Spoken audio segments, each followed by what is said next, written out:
I hate what I do for a living. In fact, I wouldn't even call it living. My consulting job is a mindless routine that I usually sleepwalk through. All I have to do is show up and read the scripted speech that no longer needs rehearsing. I wish I could remember exactly when this lifelessness became acceptable, or when making just enough money became more important than following my dreams. And as I admitted to myself that I hated what I was doing and the reasons I was doing it, I hit rock bottom. But I had been trapped for so long that I didn't even know what my dreams were anymore. So I set out to answer the only question that mattered.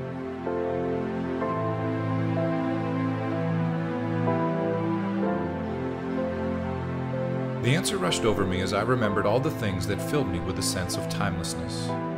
I had always known deep down that I wanted to write, film, and photograph my way around the world, because each of those creative outlets added color to my life. But I had one big problem. I had no experience in any of those areas. But I couldn't let that matter because I couldn't keep doing more of the same. So I stopped oversleeping and I started waking up before the sun each day so I could figure out all the things I needed to learn.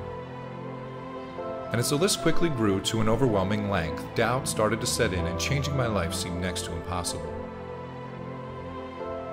But I let go of the enormity of changing my life by turning my living room wall into my workspace. I broke everything down into manageable sections and set out to learn one small thing each day over the course of 1 year. I turned off the TV, started reading more, and never hit the snooze button. I stopped complaining about money and took a second job because my dream required money that I didn't have. I downsized apartments, paid off bills, quit feeling sorry for myself, and quickly realized that the sacrifices I was making weren't actually sacrifices at all. I invested in myself. I took classes at night, on the weekends, and online. I found as many free workshops as I could because I knew that if I was going to summon the courage to actually follow my dream, I could leave no stone unturned. Until one day I hit a wall. My fears took over and my insecurities rooted me to the spot. I started to worry about what others were going to think of me, and I stopped growing.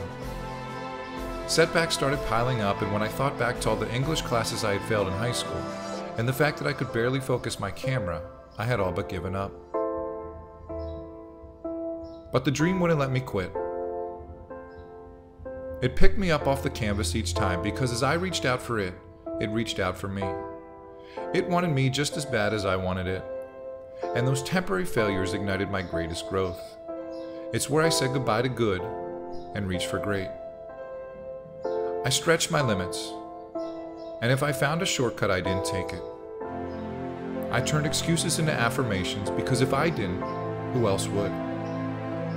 I started getting up at 6 a.m. when 7 a.m. wasn't quite early enough. And in the midst of filming every sunrise, I got to know my true self.